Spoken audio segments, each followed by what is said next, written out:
So, hi guys, ang gagawin nating tutorial vlog ay kung paano gumamit ng YouTube gamit ang Smart TV. So, ang una nating gagawin ay pupunta natin siya sa may baba. Ayan, ilalagay natin siya dyan. Ipindutin natin ito pababa.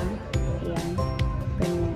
Then, pag napunta na sa may ipipress na natin yung okay. Ayan. So, wait lang natin siya guys. So, dito, pwede ka nang mag-search kung ano yung mga gusto mong panoorin, yung mga balita, ganyan. So, makikita mo dyan.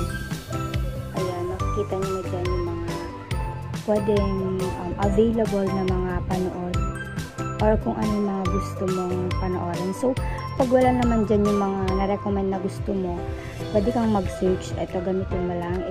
Ipindot mo lang itong sa taas. Ayan. So, dito sa may right side, pindutin mo. Then, i-press mo yung okay. So, ayan.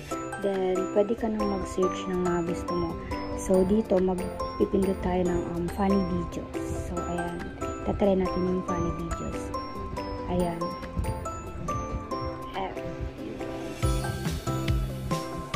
Then, pwede naman na yan. Tapos, punta natin sa search. Ayan guys. So, i-press na natin yung okay. Fun. So, ayan. Makikita niyo din yung mga funny videos. Ganun. So, pag gusto niyo namang panoorin is ayan, i-enter nyo lang guys. Enter. Okay. Ayan.